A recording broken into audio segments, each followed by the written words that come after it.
And good morning to all the listeners out there. Thank you so much for joining us. Now, we're also live on the Kwitu FM, on Kwitu FM 93.3. That's our sister station.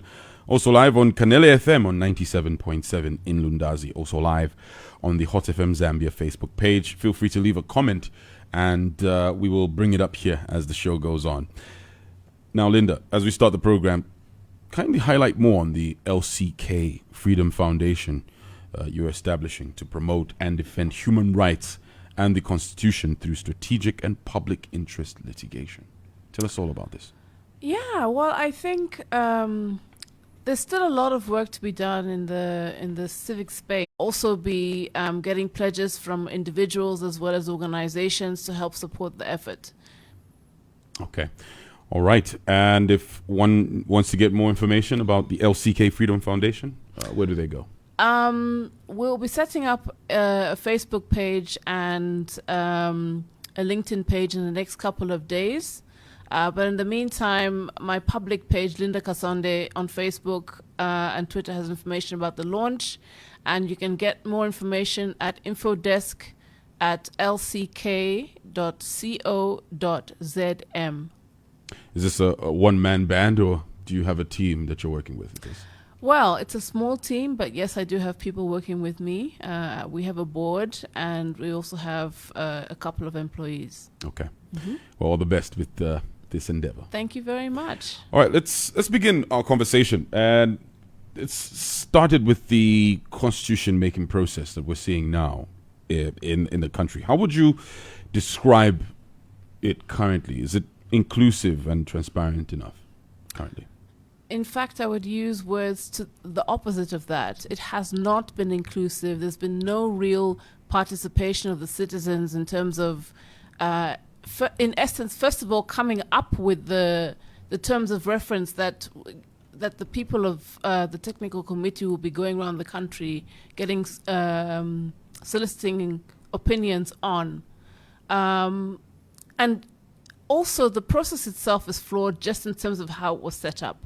I have argued that, in fact, it is illegal in terms of how the technical committee was set up, in the sense that although the president has the powers under Article 92(2)(f) to make appointments, those powers are limited by the Constitution or subsidiary legislation statute under Article 92(2)(j). So, in essence, the president can't just wake up and make executive orders. We've seen this in the U.S., where President Trump has just decided to issue a series of executive orders decreeing certain things without proper consultation with Congress or their parliament. And in the similar way in Zambia, there's no unlimited power of the president to exercise the functions under Article 92. They must be subject to provisions under the Constitution or a statute. For example, if the president woke up and decided to appoint the office of the first daughter, as in make his daughter an official office, that wouldn't be legal in our country. He doesn't have the power to do that. So I think I've heard arguments by others that my argument is flawed, but I seriously don't think so. And it's also illegal in the sense that the Constitutional Court judgment that decided that Bill 10 was unconstitutional basically said that it was unconstitutional because there wasn't sufficient consultation on how those the provisions of Bill 10 had been come up with, had been made rather. And we're seeing it again with this technical committee because there's no permission to the technical committee to consult broadly with the public as to what they want to see in the Constitution. It has been dictated to us what we should say, what we should talk about in terms of what we want to see as constitutional reforms. And those terms of reference specifically relate to the contents of Bill 7. So not only does it lack transparency, it's not democratic, it's not participative, and it actually goes against the Constitutional Court's judgment.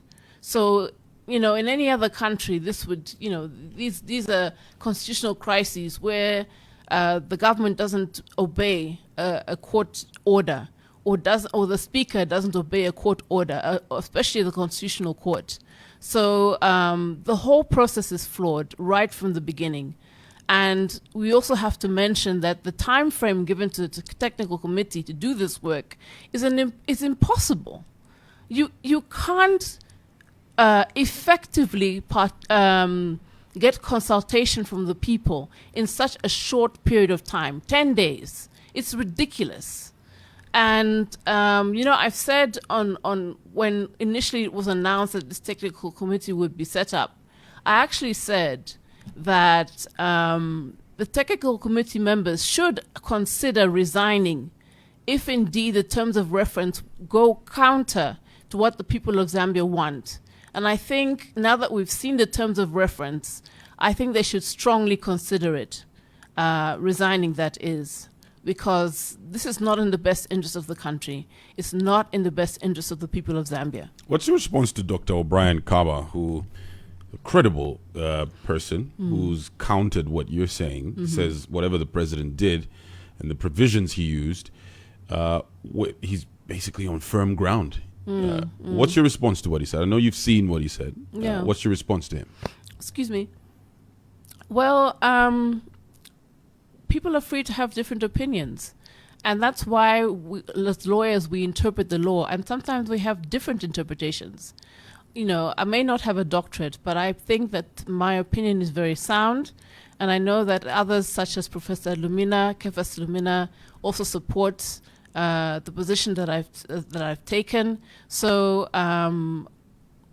we've just, we have to agree to disagree, because I'm not swayed by what he's saying, and he's not swayed by what I'm saying. He went on to cite the Anel Silungwe Committee under the late President Michael Sata, which operated under the constitutional executive authority similar to Article 92. So what's the difference between that and this situation here?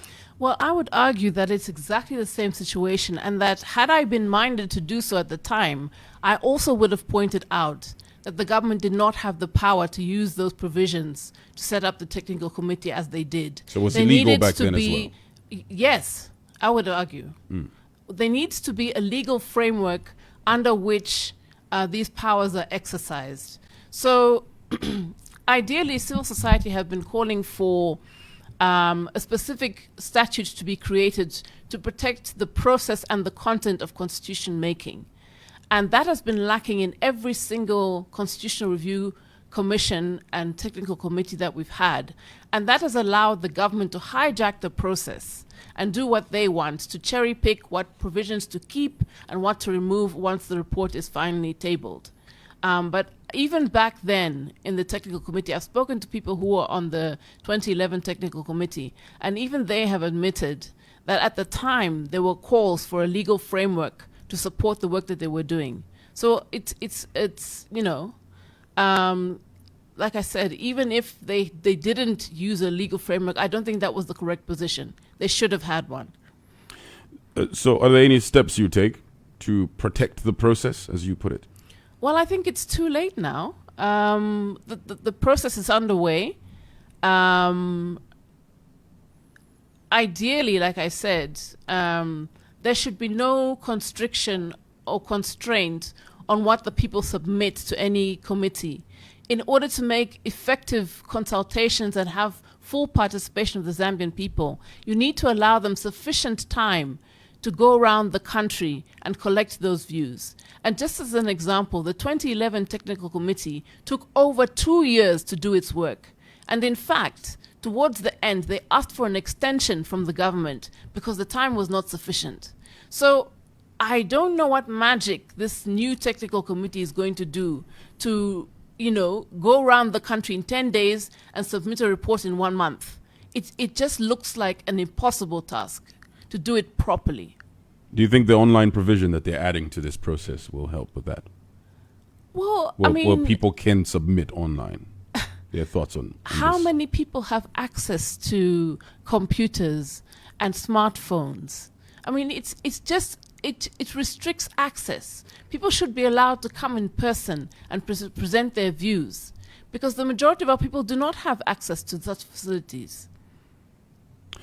What about the composition of the technical committee itself? What are your thoughts on it? They've been people are divided on it, feeling that some, bodies should have been included in this technical committee. What do you think of who's included in it currently? Well, I've read a policy brief by Professor Munandulo, and his idea of a technical committee is a group, and a small group of technical experts who are experts in constitutional law and experts in drafting constitutions. And they can be a mix of local and international experts if there are not enough people from the Zambian population, but they probably are. And the technical committee, its work assumes that the views have already been collected, and what they're doing, their job is to draft the provisions in such a clear and an unambiguous manner that there's no confusion as to what the Zambian people had intended to put in the constitution. Now, I don't believe that what we have now under this new committee is a proper technical committee, because it's also collecting views as well as drafting. And to be honest, I think it could use more constitutional law experts in that process. But as I said, the whole process is flawed right from the beginning, because it's very clear that the government agenda is to pass Bill 10. It's not about Bill 7, sorry. Thank you. It's not about asking the people what they want in their constitution. It's about dictating to them what they feel should be in the constitution. And if you recall, the government, when it presented Bill 7, stated that it thought these were the uncontentious issues. Who decided that? Where did this Bill 7 content come from? Because it certainly did not come from the Zambian people. So you mentioned the terms of reference, and you say the government has gone wrong there. What issues do you have with the terms of reference? Like I said, and I can read them for you.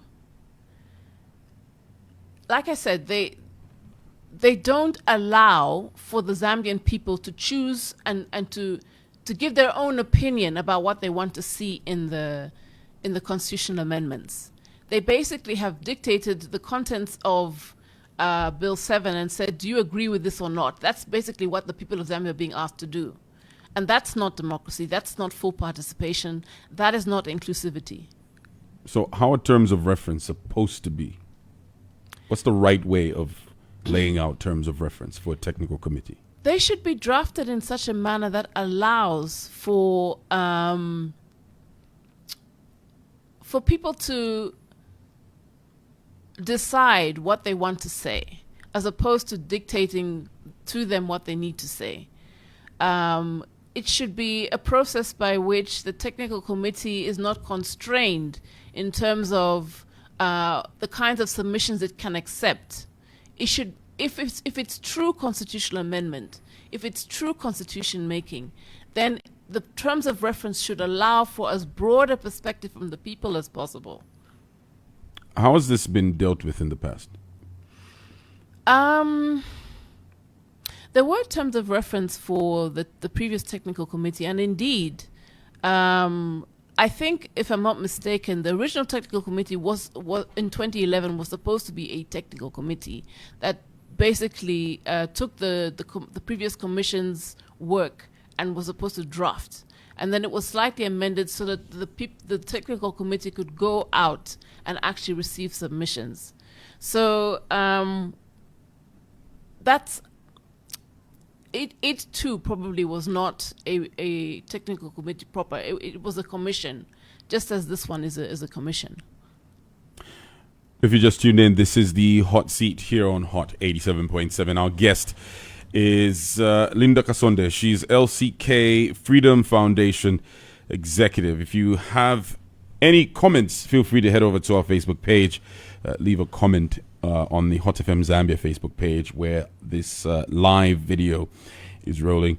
Also, good morning to you if you're tuned in through Kwitu FM 93.3 and also Kanele FM on 97.7 in Lundazi.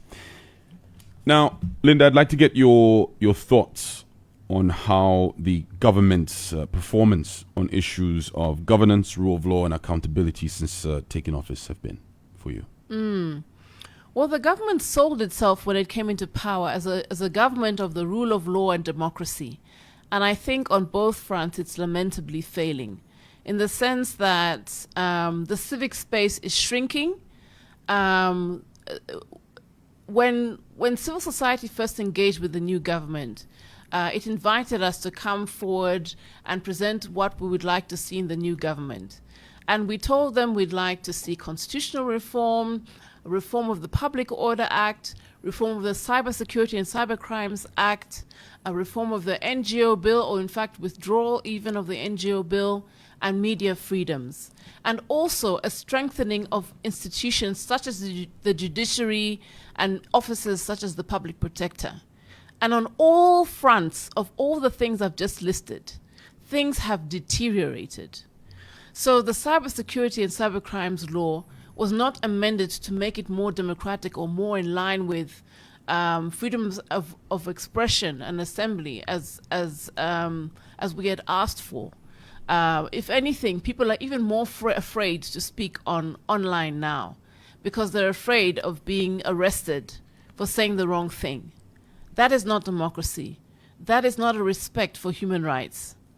The government hasn't reformed the Public Order Act, despite several calls for it to do so.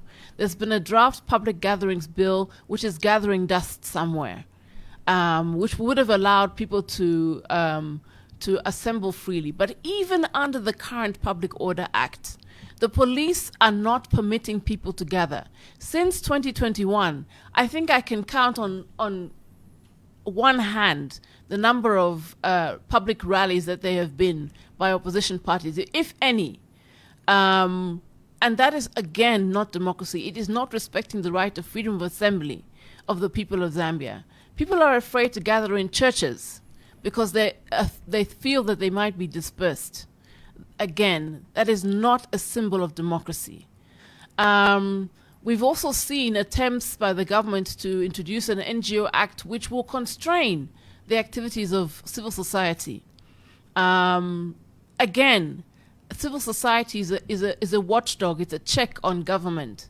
And so trying to pass laws that will effectively constrain the operations of civil society is, again, against democratic values and norms. We've seen, in terms of institutions, the judiciary does have men and women that are prepared on occasion to stand up for the rule of law and constitutionalism, but sometimes they don't. And it appears to be a pattern with so-called political cases that sometimes people are not prepared to do the right thing and to respect the spirit and the letter of the law. And that is a real shame, because as a citizenry, the judiciary is the last line of defense for us. Who will speak for us when our laws are being breached, when our rights are being trampled on, if we don't have someone in the courts to protect us? So that's also really been a challenge.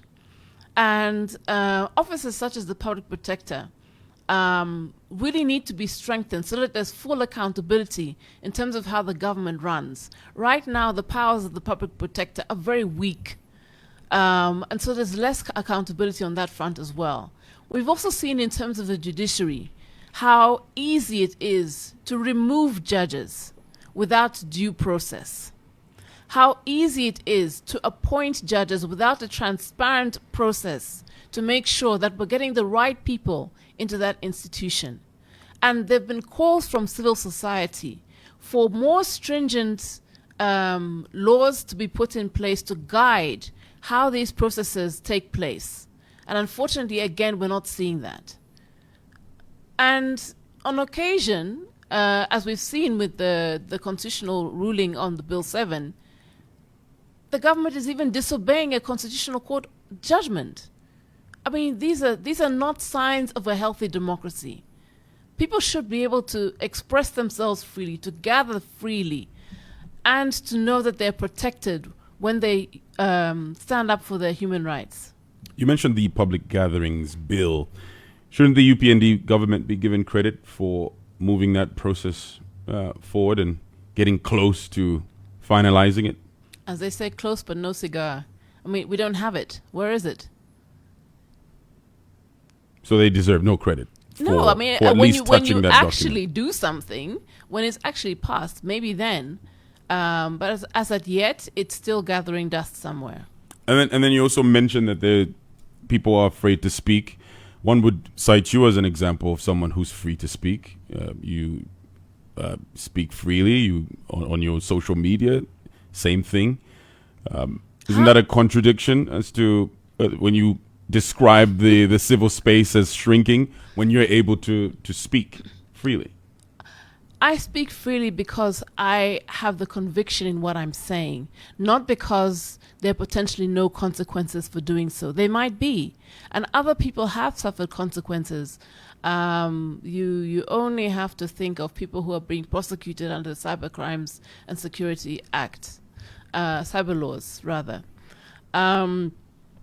So I speak because I think it's important, and because I think if people don't, then our civic space will continue to shrink. It's out of the necessity, not because it's easy or because it's without risk. Have you faced any consequences for speaking? I certainly have in the previous government, that's for sure. And I think one of the things that has disappointed us so much, people accuse civil society of always criticizing no matter who comes into office. But the problem is, once a government starts behaving badly, it gives permission to the next guy to say, oh, but after all, my friend did the same thing. Let me also do the same thing. So we're seeing a continuation of bad behavior from previous governments into current governments. For example, corruption. When, and this is anecdotally speaking, when President Rupiah Banda was in office, it was widely thought that we'd never seen that level of corruption. As an example, PF took it to another level.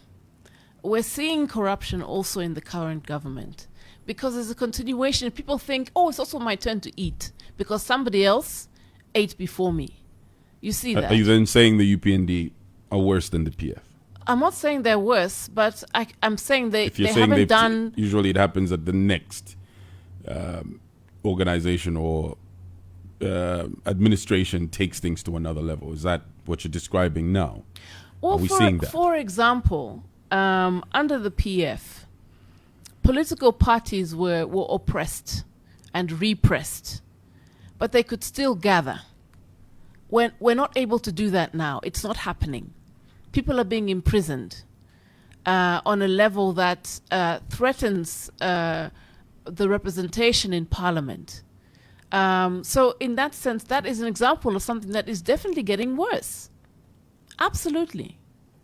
Did the Patriotic Front just allow everyone to gather? No, or it was difficult, but it restrictions? wasn't impossible. And it does seem almost impossible under this government. Now, have we seen any meaningful progress in strengthening independent institutions? You've touched on the judiciary.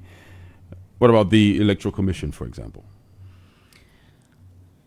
So, without impugning the character or competence of the members of the Electoral Commission, I think one thing that we can say is that sometimes perception can be more powerful than reality. So, for example, many people have said that the fact that the chairperson and other members of the commission have links to the current ruling party calls into question their independence. And whether it's actual independence or a perception is sometimes more important because it gives confidence to the ordinary citizen that yes, this person will act on behalf of all Zambians and not just for a particular ruling party. So I think there's an issue there because I don't think all people feel that confidence because of those links. But what do you think? How has the chairperson performed during her time at the ECZ? Well, I mean, I can't really say at this point. I think that the critical time to assess the performance will be at the next election, because that's when people really will see how independent they are. Is perception still important if the job is being done correctly? Perception is always important. It's critical, especially in politics. Because but can it be secondary if the performance of said individual or institution is okay? If the performance is okay, is that enough? That's the problem. Will people perceive that it's okay or independent if they have this view that the person is biased? That's the problem that we always have with perception. Now, are there any other independent institutions that you would look at? In fact, I've even forgotten to mention the police as an institution that is not doing well. What are the issues there? Unfortunately, they are tasked with the job of administrating public gatherings, and it is at that level that the permission is not being granted, that people are being restricted from doing their jobs. And we've also seen a number of innocent people being shot by the police on various occasions. I think that is an office, that is an institution that could do a lot better. I think people do not feel safe, or that they're acting without fear or favor. Is that a recent statement when you say police are shooting innocent people? We've seen these stories in the media of innocent bystanders or other people being shot, by trigger-happy cops, or by police suspects being killed, again, by trigger-happy cops. And, I'm very sure that there are good men and women in uniform. But overall, people need to feel that the police have their best interest at heart. And again, there's a perception that that's not the case, that they're not independent. Now, with the police, it seems to be, an institution that is always in the conversation when it comes to civil liberties. How do you set them free? Because there's always the perception, speaking of perception, that there's a ventriloquist who's pulling strings somewhere. How do you set them free? Well, I think the signal needs to start right at the top. It is true that sometimes public officers act in a way that they feel will please a higher power, even without that higher power's permission. But it's the job of the people at the top to send the signal that they should be acting impartially and that they shouldn't be favoring anybody in the performance of their duties. And I think we're missing that signal. So how do we just etch it into our systems? Is there a way to make it a systematic thing where it doesn't matter who's in office, there's just a system that protects their independence? Well, I mean, again, we've talked about the reform of the Public Order Act. That's a law that could definitely use reform to make it more clear that the job of the police is to facilitate public gatherings rather than to regulate whether they take place or not. That's a very good place to start. But you can't say regardless of whoever's in office, because it is incumbent on the appointing authority to appoint somebody who is competent and who is independent and above reproach, and somebody who's not necessarily aligned in any way. And I think that successive governments sometimes fail in that regard. Now, since we're talking governance reforms, are there any that are more urgent ahead of the 2026 elections? All the ones that I mentioned, the Public Order Act, the Cybersecurity and Cybercrimes Act has been amended, but unfortunately is equally repressive as the previous one. It would be great to see that one amended again to make it more in line with the right to freedom of expression, freedom of the media,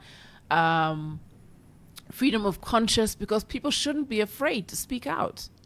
It would also be great to see the NGO Act repealed, because I think we have sufficient laws in place to regulate how NGOs operate in this country. So personally, that's a law that I think shouldn't be on our books. You've mentioned the NGO bill, I think, 3 times now. Mm-hmm. What specifically is in that bill that you don't agree with? Are there any good provisions? Or is this a case of some good provisions and then there's some bad provisions that are probably in there that you don't agree with, but would probably agree with some of the other ones in there? Well, let me just say that the purpose of the NGO bill is to ensure, well, this is the stated intent, is to ensure that NGOs, when engaging with the public or acting on behalf of the public, do not engage in acts of, for example, financial money laundering, anti-terrorism, and things like that. Excuse me. But because we've been told that Zambia needs to comply with international regulations on financial, what is this? FATF. On international financing. Sorry, I forget the term. But we're seeing that excuse being used to control NGOs in various countries. For example, in Zimbabwe, the PVO Act effectively, by making NGOs having to register, it means that the government has control as to whether they exist or not, or how far they can exercise their mandate, and that shouldn't be necessary, because so long as they're acting within other laws, then why is it necessary to specifically regulate NGOs in a way that other organizations, such as companies under the PACRA or societies under the Societies Act, why can't they just be governed by those rules? Why is there need for special provision for NGOs? I don't see the point. All right, this is the hot seat here on Hot 87.7. Our guest is LCK Freedom Foundation Executive Director Linda Kasonde. Let's talk about the voter registration exercise. It's recently raised concerns among some stakeholders over the lack of sensitization and time frame. And the Electoral Commission of Zambia says it's too early to call for an extension of the ongoing mass voter registration exercise that they're running. What do you think of all this? You know, some people say there's a lack of awareness, and ECZ say they're not going to extend this period just yet until they assess the situation first. Well, I think I've also heard complaints of the registration offices not being accessible or closing early, and those are greater concerns, because these offices should be accessible to all citizens who want to register to vote.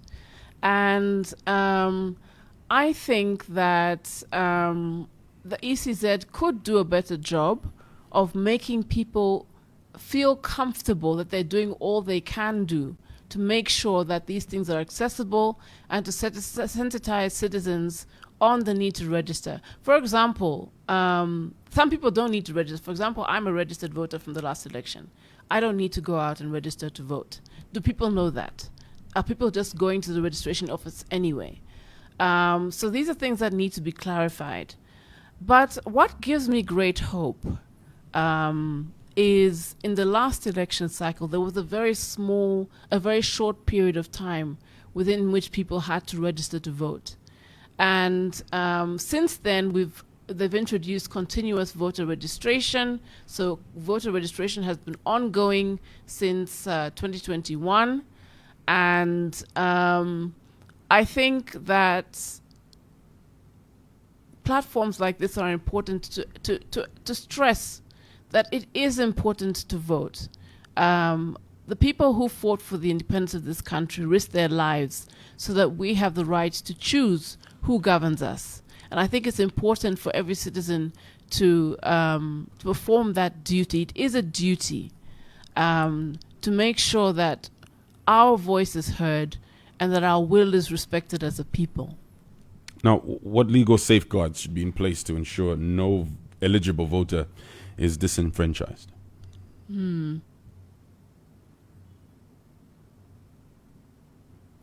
I can't think of any at the moment. No, I can't think of any at the moment. Okay. Now, we talked about perception earlier, well, not too long ago, when it comes to the Electoral Commission of Zambia. Do you think they can sufficiently conduct credible elections in 2026? Well, as they say, the proof of the pudding is in the eating. Let's see how the election goes. But like I said, perception is so important because will the opposition, for example, feel comfortable raising complaints to this body which they perceive to be biased? And will those complaints be dealt with swiftly and effectively and in an independent manner? Well, those are all things that remain to be seen. Okay.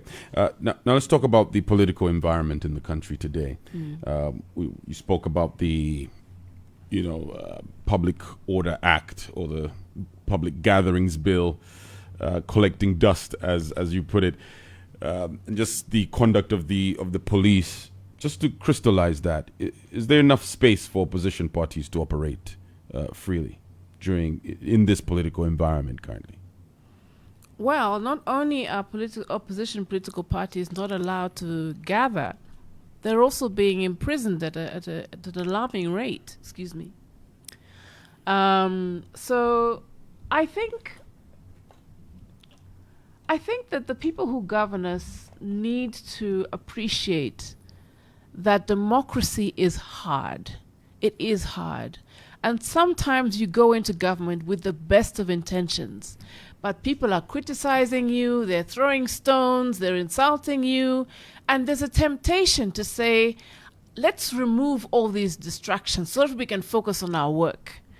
That is not democracy. Democracy allows all those voices, all that criticism, because it enriches the debate around issues that are important to Zambians.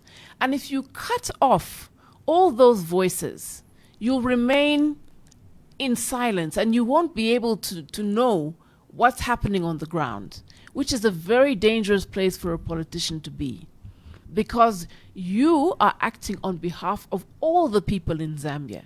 And if you can't hear their voice, you won't know what the people of Zambia want, or maybe they'll even be too scared to tell you. And we all know the story of the emperor with no clothes, who went around town naked because people told him he was dressed very nicely. These are real dangers. So it's incumbent on all our leaders to be Democrats, to allow democracy to thrive, to allow freedom of expression, freedom of assembly, freedom of conscience, all the rights and freedoms under our Constitution. Because that is an oath that every public officer takes when they come into office, to uphold and defend the Constitution of Zambia, whether it is convenient or not. And that is something that I think a lot of politicians do not appreciate. Well, the UPND may come out and say they'll probably come out and ask the question, how have the opposition behaved themselves? How have they been conducting themselves, rather? Is it not justified, some of the people who've been locked up, for example, some of the things that they've said, they've been tribalistic sentiments that have been thrown around that are negative. What about that? Is that a sign of a shrinking democratic space, or is it just justice taking course? There is an argument to be made, particularly against hate speech, which I think is a terrible cancer in our country, particularly as we have such a diverse population. But again, back to perception. There needs to be a perception that justice is applied fairly and that due process has been followed in each and every case. It shouldn't be seen to be harsher on one person than the other. And also, we know that even in this government, there are people who are not angels. And somehow we're not seeing them answerable to the law. Are there any examples of that? There are examples. Would you care to share? Because Well, for example, there was that gold scandal of the plane that was found at the airport with gold. I don't think anybody has answered for that scandal up to now, as far as I'm aware. I could be wrong, but I don't think so. That's a huge, indicator of corruption. How is that being handled? And then, people have alleged that Maria Zalumis is not being handled, the same way as an ordinary citizen would be. We don't know, but I think these are things that people should look into. with the gold scandal, there was a whole court process that was followed. And were there convictions? Well, you have to go down and look at all the details. Indeed. But some people were released. I think there's still some people still getting arrested over that situation. But we'll leave that there. When you talk about the Maria Zalumis situation, is this to do with the case of the young boy that lost his life at the farm? Is this what you're talking about? That's what I'm talking about. So that was reduced to manslaughter from murder. What's the problem with that there? Well, I think maybe not so much with that, but it took some time, first of all, for any arrests to be made. Why was that? Police will say they were conducting investigations. Of course. There's always arguments to be made, but I think most importantly, like I said, perceptions, particularly in cases that might look like there's some influence, should be treated in such a way that it's transparent and accountable for everybody. And then let's talk about the relationship between the government and the opposition, and specifically in terms of promoting democratic dialogue. Has there been any positive light there? Well, I don't. Or is there a huge disconnect between the two? There is no dialogue. The opposition are either caught up in court cases or are not being allowed to gather, as I mentioned earlier. And in fact, very recently, we heard the Copperbelt provincial minister tell someone like John Sango that he's not welcome in Copperbelt. What does that mean? What exactly does that mean? In a democracy where everybody should be free to move around their own country. These are disturbing signs for our democracy. And worse still, there's been no rebuttal of those statements. So, I don't know where we're going. We have a comment from Evans Meleki, who's watching on the Hot FM Zambia Facebook page. And he says, Ms. Kasonde sounds more of an opposition party leader than civil society leader. What's your response to Evans? Speaking of perception. I'm just giving my opinion. I think what I'm saying is factual, or my opinions are based on actual facts. I don't know what else to say. Is this something you hear a lot? No. So you don't have to battle with the perception of you being seen as someone who's part of an opposition party. What I do hear is that why are you always criticizing no matter who's in government? That I do hear a lot. And it's for the same reason that I mentioned earlier, that bad behavior continues and is people copy from previous governments that behave badly. And so these things perpetuate. And, as civil society, it's our job to be a watchdog on these things. regardless of who's in office. I was criticizing PF. I have criticisms of UPND as well. And I will commend either wherever they do a good job as well. Now, what steps should be taken to ensure a level playing field for all political actors as we get into the 2026 general elections? Yeah, I think primarily is allowing them the right to assemble, to be able to hold political rallies, to be able to engage freely on all media, which they can do now. And I think one thing I will commend the government on is the fact that the cadreism that we saw, the levels of cadreism that we saw in the previous dispensation have reduced substantially. And that is something that the government can pat itself on the back over. But let's see people allowed to gather. Let's see people being allowed to express themselves freely on all media and in person.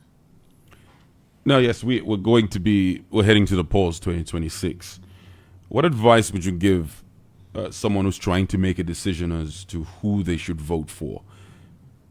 To make an intelligent decision when you get to that booth, what should you consider as a citizen? Well, primarily, I always say that politicians don't fall from the sky. These are people who live and work among us. We know them. And so, if somebody's track record shows you that they're corrupt, that they're liars, that they're thieves, don't vote for that person. You need to vote for the person who has the best interests of the country at heart, who's honest, who has integrity, and has a proven track record of being effective in society. And when it comes to policy, is it just track record, or is it also some of the things that they're proposing as well? Does that take any? Oh, absolutely, absolutely. Unfortunately, we don't see a lot of policy discussion in our country on all sides, and it's unfortunate. I think that a lot more politicians could do better by fully engaging us on their manifestos and how they intend to implement those manifestos in reality. I think one of my favorite sayings is by a former speaker of the US Congress, and he said, "It's easier to run for office than it is to run the office."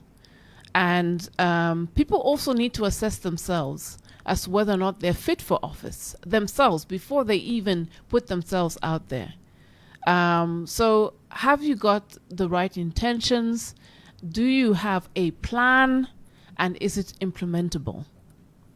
So the UPND will find themselves in a unique position. They've been in opposition for a very long time. This will be the first time they'll contest elections as the ones who are running things. How do you think they will maneuver this particular election? Well, again, the signs are not good. So, for example, if the technical, as I mentioned, I believe it's the government's agenda to pass Bill 7 before the next election. And if Bill 7 does pass, then it will make the playing field extremely difficult, not only in the next election, but also in terms of the government, whatever government comes into office, whether it's UPND or not. And I think also UPND need to reflect on the fact that if they don't come back into office and Bill 7 is passed, they'll also suffer the consequences. And so it's important that when we go about making amendments to the Constitution, we shouldn't do it in a bid to fix our opponent or to make it easier for us to get back into office. We should think about the greater good and the will of the people. So what exactly in those terms of reference would give them an advantage? So, for example, this increasing the number of MPs, if the ruling, we've seen a pattern where most likely the party that leads the election has the most number of seats. So if you have more seats, you're more likely to have an inbuilt majority, and more likely it's easier to get a 2/3 majority, which you need to be able to change anything in the Constitution. And once you have that, you can do anything, and we would be on the path to dictatorship. That's as simple as that. Is that connected to the delimitation argument that people are putting out there? It's connected to delimitation. It's connected to increasing the number of MPs. It's connected to the provision that says that if an elected MP, if there's a vacancy, then the political party can appoint who takes up the vacancy. The whole thing.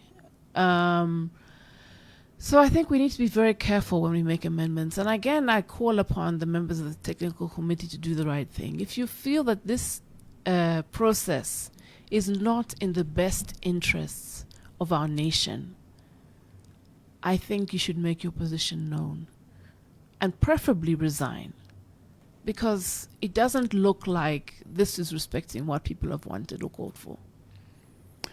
Well, let's involve the people. Give us a call now, 0974-870-877.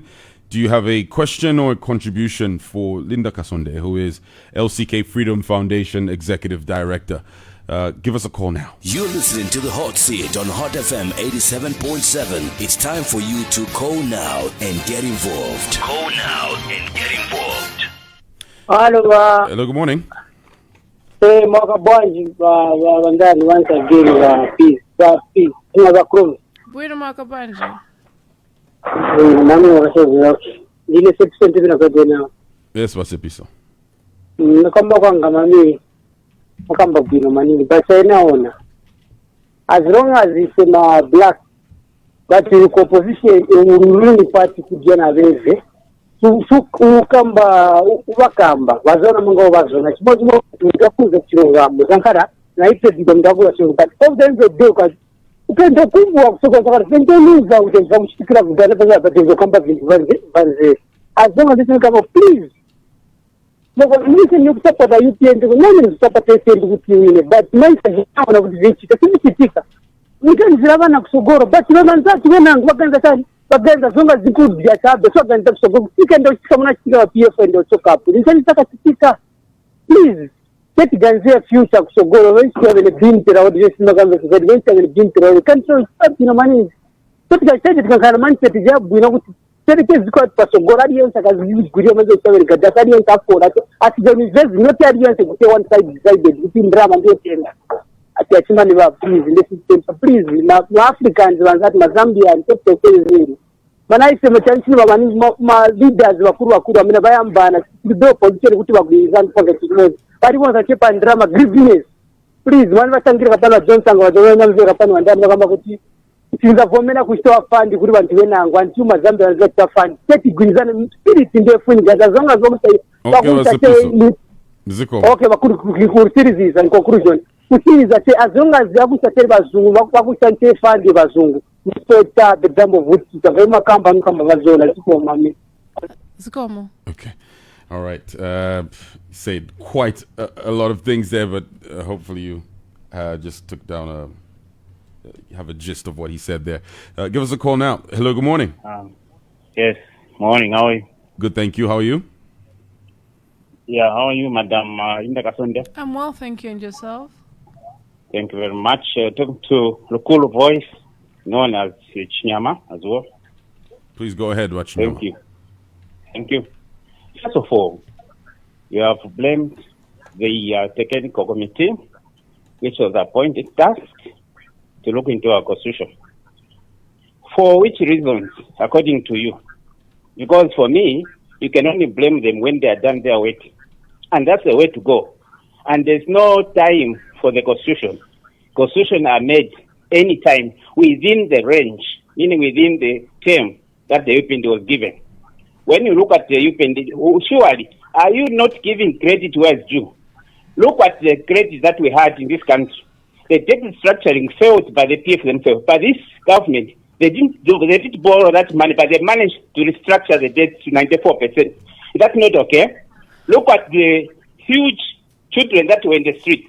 Because of no free education was not there. We used to pay for our children. Today, 2.something million, they are in schools. Is that not graded? And where is the UPND found the money? if they are mismanaging our resources, could they manage to fund free education from grade 1 to grade 12 to bursary, meal allowances, name them school feeding programs? Could they manage to employ a civil servant close to 100,000 that you speak today within 4 years? All right, we need you to Can conclude. you see that we are now changing for the better? Are you seeing how prudently the way we use our resources? Look at the CDF. That's not a game changer, according to you. Go back to the land. It can only be done through the CDF. People, they have to go there and do developmental programs at their areas. All right, through Mr. the CDF. Chinyama, we need That's you not to the conclude, code of sir. the UPND. Thank you very much. All right, I need the answers. All right, he has asked quite a few questions there. Let's pick up another one, and then we'll allow you to respond. Hello, good morning. Good morning, Mr. Moderator. Good morning, Ramayo. Good morning. Morning, what's your name? Okay, my name is Collins. I'm calling in from within Osaka. All right, Collins, go ahead. Please, Ramayo, I know the time we were criticizing the TF, people thought that you were UPND. And now you're criticizing the UPND, people are thinking again the other way around. So this is how it is when you want the best for your country. I, for one, I want you please to reopen that case of that poor boy who died. No matter this case is closed, this government has set a precedent. Make sure that when they are gone, this case must be reopened, because we all know that this country has laws. When you caught a thief, you take them to the police, not taking the law into your own hands. Please, madam, thank you and have a good day. Thank you. Thank you you too. for your call. All right, let's get your response, Linda, Tsepiso, Chinyama, and Collins there.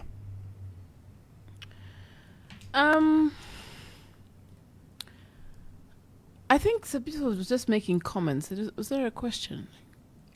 Yeah, I think it was just a whole lot of comments there. Yeah. Absolutely. In terms of, one thing I really do want to say, which I agree with entirely, is we really need to own our own country. Like, I'm also an advocate that as much as possible, we need to control our destiny in terms of funding our own elections, etc. So I definitely support on that. Mr. Chinyama talked about why am I condemning the technical committee before they've concluded their work. Well, it's for a number of reasons, Mr. Chinyama. Firstly, the process is not legal. It is contrary to the Constitutional Court's decision that when you make substantial constitutional amendments, you need to consult widely and not impose them. You need the consultation needs to come before anything is tabled, because it's the people who are supposed to decide what goes into the Constitution. And unfortunately, this hasn't been done. We know that the government has said that Bill 10 will not be withdrawn from Parliament. We know that the terms of the technical committee include only consulting Zambians over the contents of Bill 7. So right from the beginning, and also the fourth thing I mentioned is that the legality of the process altogether, whether the president actually had the power to appoint a technical committee under the provisions that he had cited, which I don't think he did. He does. So there are all those things that are flawed in terms of the process and the content of the terms of reference. So it's difficult to see how they can overcome those things, which, in my view, make the whole process. It can't be rectified once those things are wrong, because right from the beginning you've set the wrong foundation. So, in my view, it's irredeemable. This process is just entirely flawed and is not legitimate, because it's not something that has come from the people. And also, number 5 is the timing. I mean, the amount of time that this technical committee has been given to go all around the country. As I mentioned earlier, the 2011 Technical Committee went all around the country. It took them 2 years plus to collect the views of every Zambian because they took their time to consult people properly. And that's what we need in any process that claims to be from the people and attempts to consult the people. It needs to be as broad-based as possible. And the previous process took place at district, provincial, and national levels. So you see, the process here just does not compare. And to do all that in 1 month, to consult in 10 days and then write a report within 1 month, how is that possible? How can you do a good job? Somebody help me make it make sense. I'm not saying that there's nothing good that the UPND has done. I agree that the increase of the CDF has been a very welcome introduction. However, I do think, even the Auditor General's report has said that it's not being distributed properly. So that's something that should be fixed. But it's definitely a welcome idea and could be game-changing, particularly for rural areas.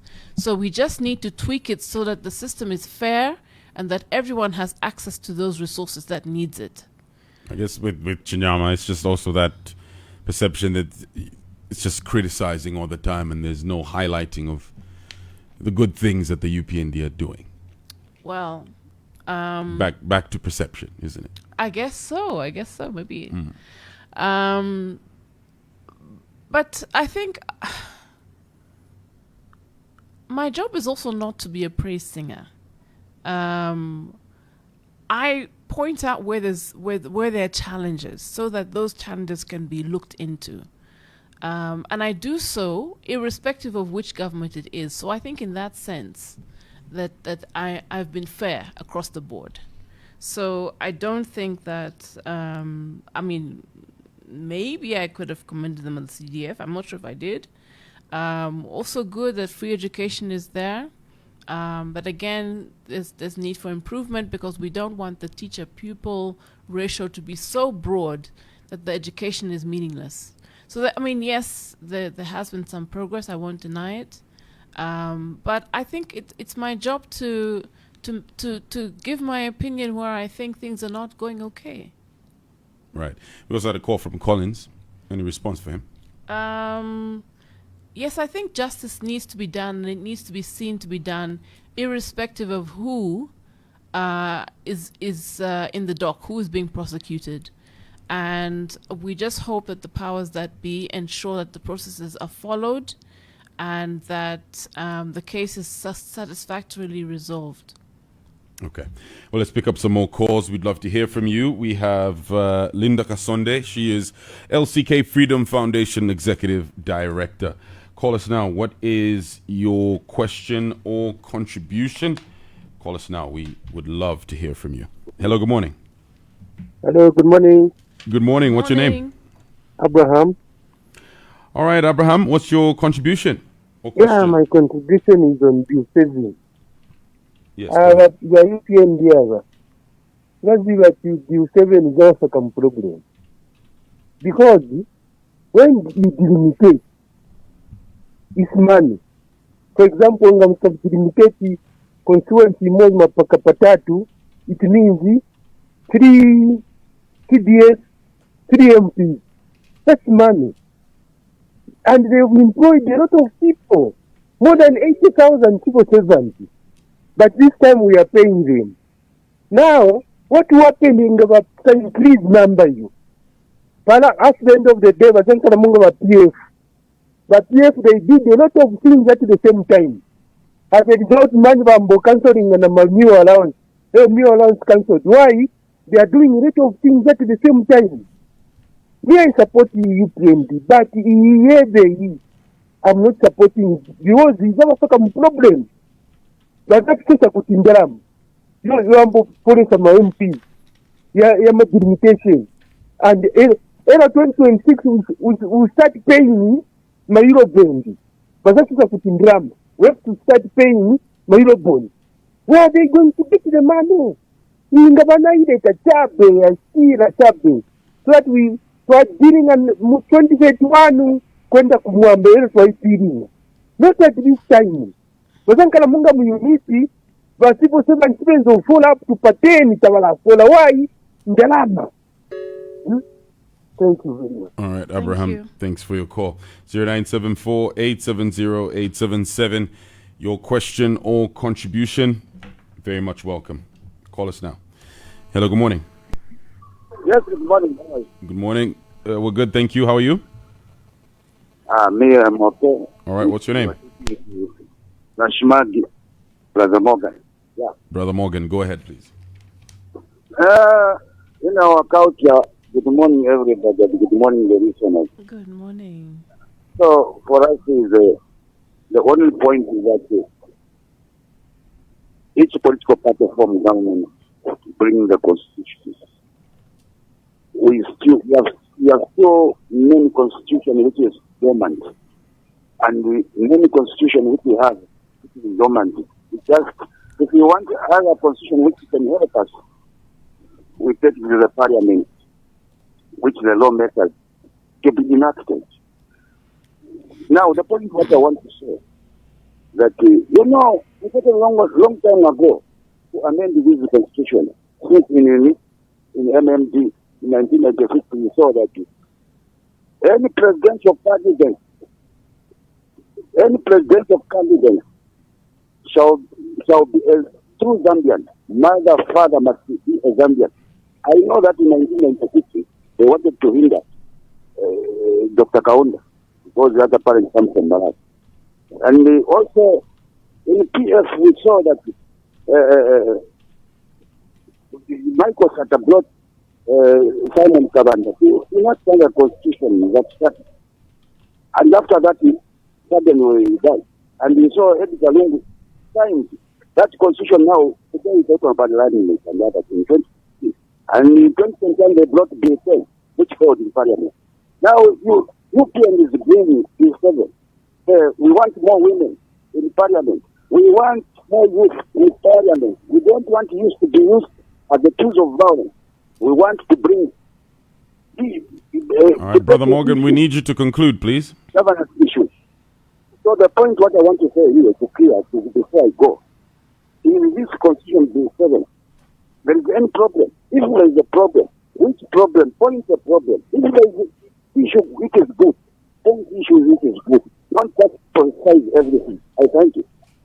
All right, thank you for your call. Let's pick up another one and then we'll allow Linda to respond. 0974-870-877. What is your question or contribution? This is the hot seat here on Hot 87.7. Hello, good morning. Good morning, Daisy. Good morning. What's your name? Valinda Kasonde, good morning. Good morning. How are you? Fine, and how are you? I'm well, thank you. Yeah, mukamba na chimwene mtonga. Okay. Known as the wounded buffalo.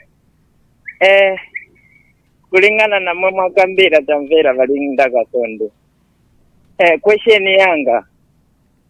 Kulimwe. As like ngati muista support bill ya mini mafuna hii.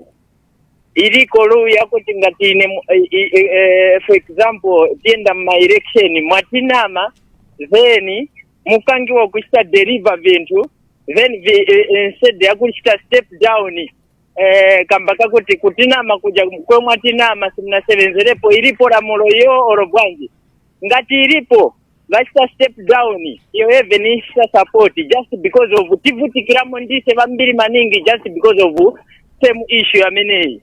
And again, savantu tirakinga economy all over maraiti tiribe kuli ava vevana shandani ava vevana masonta kuti vashitendani iramulo ya menei kuliko ndrama zakuti maybe vakavaforesa lamulo ikaperuka vasati pasa back ndrama zatu just because of Zambia isasafa palinjara kwasira ndiye contribution yanga mfuna ni vere parivo.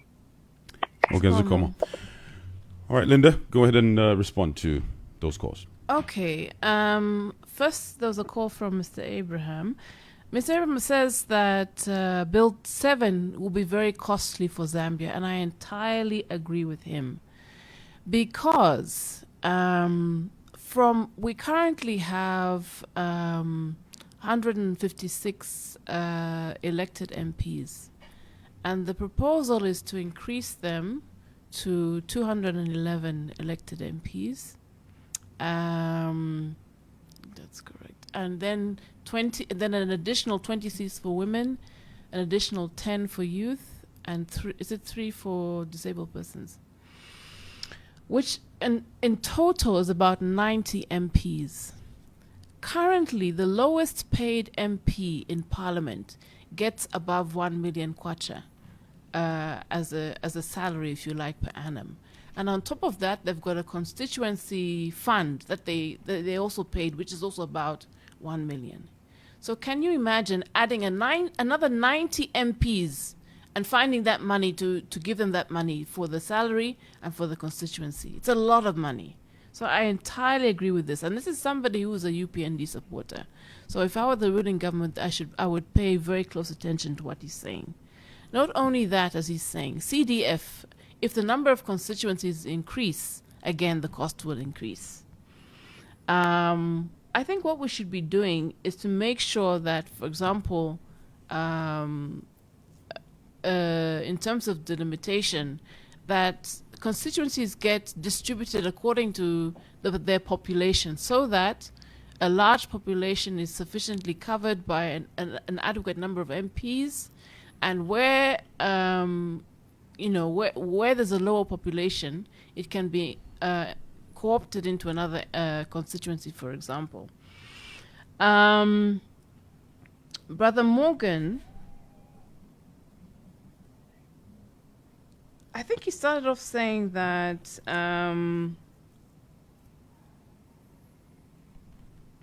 some of the provisions of the Constitution haven't been implemented. Is it something like that?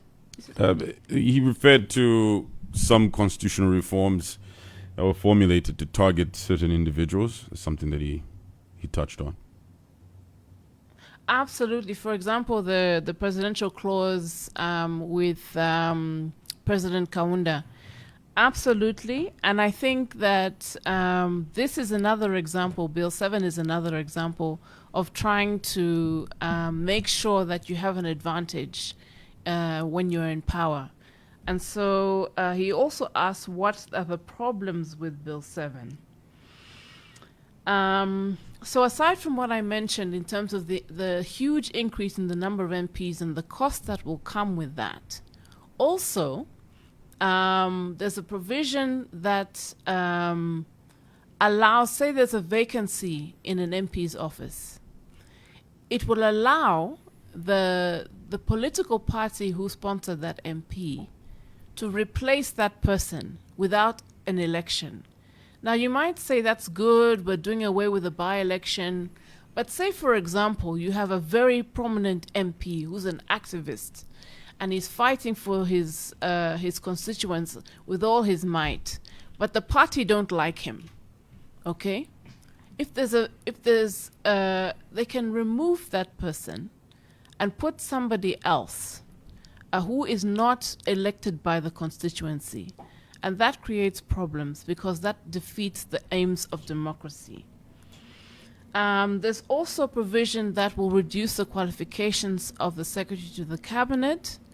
And also that provision on removing and replacing MPs is also applicable to mayors and councillors. So somebody who's democratically elected can be replaced by somebody who's just chosen by the party. So then you're not being represented by the person you want. Also, the positive of that's been put on the table is that means you don't have a by-election, so you're saving money. Yes, as I said, I did say that, but I also said that it defeats the aims of democracy because it means that the party can just impose who they want to represent you. Mm-hmm. There is also a provision.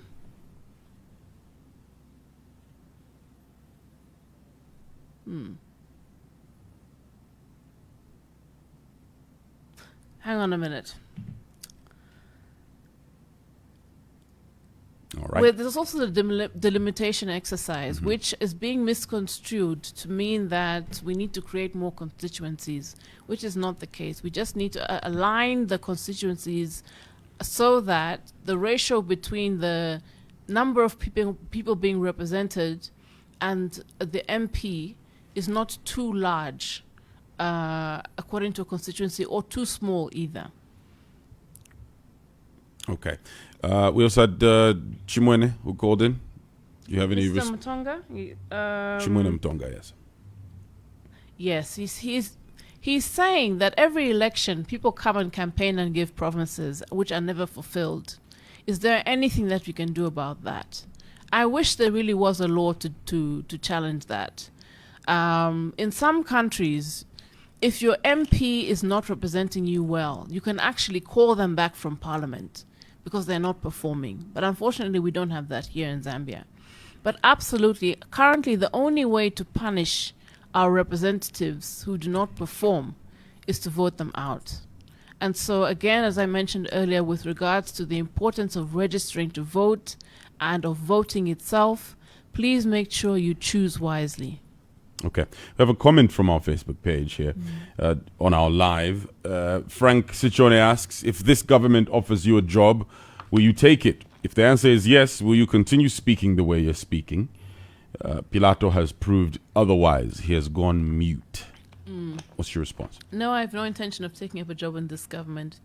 But in fairness to Pilato, when you're in government, you can't act like a critic of government, because there's an element of collective responsibility. And also, not to mention, Pilato is a technocrat. He's a PS rather than a minister or politician. But in short, no, I would not take a job in this government. Okay. Give us a call, 0974-870-877. Your contribution. Call us now. Hello, good morning. Good morning, Linda. Good morning. This is Dr. Proud. Hi, Dr. Proud. How are you today? You needed to be the people. And for example, when Dr. Proud, your line is not too clear. Just to come open like stage. Sorry, you have to call us back. Your line is not too clear. We're struggling to hear you. Try and give us a call back so we can hear exactly what you want to say. Hello, good morning. Asokoleli mwasenza bwanji. Tasebenza bwino mwasebenza bwanji. Bwino alinda Kasonde mwasenza bwanji. Bwino masanza bwanji. Apa mukama na Dr. NS Lungu kuno kumunali constituency. Okay. Amai pati kambe pa ma voters card amene wapasa amene tazika kuno bwino. Dishi wamai jalamulo yamene eze kupaja kujala ngati vandu vaenda kutenga ma voters card.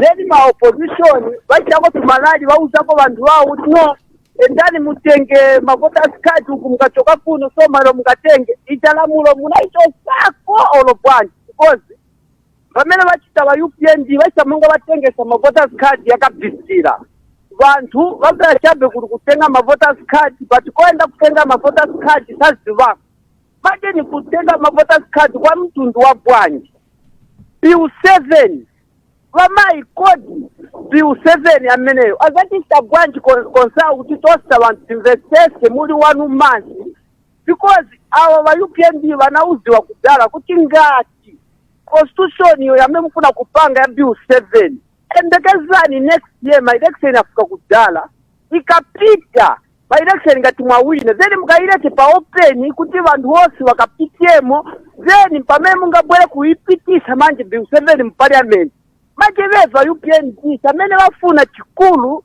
chakuti bill 7 chitike pamene apa ni chanti amene vathamangisa chikulu chili mu bill 7 amene imo wakulu maloyers sumuziva so mutimasulileko kuti vatiuze wa UPND amene vaifunira maningi because constituency amai ngati constituency ni ikulu kudala constituency zopasiwa 1.6 million ndalama manje leva president after wabwera waona constituency ikula ndalama waonjezera kufika pa 36.1 kodi ndalama tamela naonjezera ku constituency sikufuna kupeleka development ku constituency because constituency yakulisa manje tamela funa kuti yakhala kuti ayitume tidulo tamela walimbikira kujua ni chani because ndalama naonjezera kudala kuti constituency okay, Lungu zikomo kwambiri.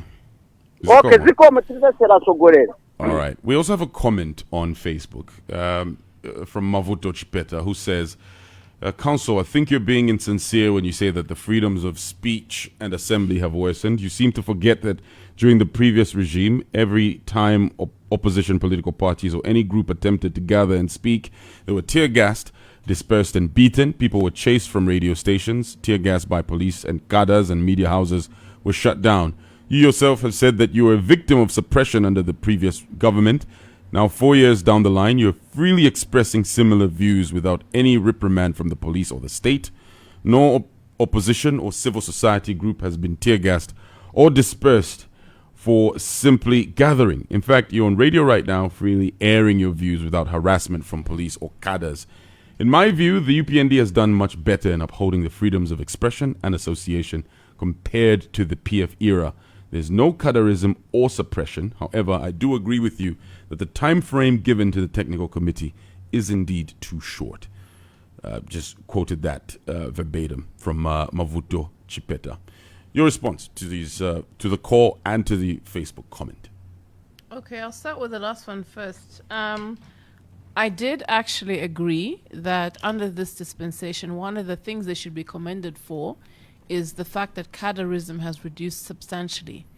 The way people used to be terrorized in the marketplaces and bus stops, and even on air and at public gatherings. But my concern with regards to public gatherings is that they're not taking place at all. Why is that? And it just hasn't happened basically since this government came into office. And that's an issue of grave concern because, these public gatherings are places where people freely communicate their ideas and exchange ideas. And without that, we can't have a full democracy. We can't have... people need to know what everyone's views are so that they can choose between the different options. And if they're not being allowed those platforms, then our democracy is suffering as a result. I'm not saying that there haven't been some improvements. Yes, it's great that I can talk on the radio like this, and I hope that'll be the case as we get closer and closer to the election. So again, yes, the government should be commended for that. But why are there no assemblies? Why are people not allowed to protest? And from Mr. Ernest Lungu, the caller. So he talked about the voters' cards being taken and... he touched on voters' cards. Yes, yes. I think I mentioned earlier that if you registered in the last election, you don't need to give up your voters' card to anybody. You're already registered for the next election. That's the position as far as I know. And yes, I agree with you that Bill 7, the consultation period of time is too short. It actually just doesn't make much sense to do something so serious and so involving that requires talking to so many Zambians. It just means that you're restricting the number of Zambians who you're talking to, and it reduces access of Zambians to those venues where you're taking submissions. So absolutely, the process is completely flawed. Well, Linda, I'd like to thank you so much for joining us today on the Hot Seat. Thank you. It's been an absolute pleasure, and have a great day. All right. Thank you so much. Okay. All right. We've been speaking to Linda Kasonde. She is the Executive Director of LCK Freedom Foundation. Thank you so much for listening to the Hot Seat here on Hot 87.7. Also on Quit to FM 93.3 if you're listening through that medium. Thank you so much for tuning in. Also on Kanele FM 97.7. Thanks a lot for your comments and views on the Hot FM Zambia Facebook page. I've been your host, Chisha Mubambe. Thank you so much. Look out for the next edition of the Hot Seat happening on Thursday with my colleague Peter Zulu. Stay tuned to Hot 87.7. The station that speaks your mind. No filters, no fakes, just pure fire with top tier presenters. Hot FM at 20. The heat is on. Your weekend is about to get exciting and extra spicy. Welcome to Lusaka Legacy Resort, where a special weekend rate of only 2,800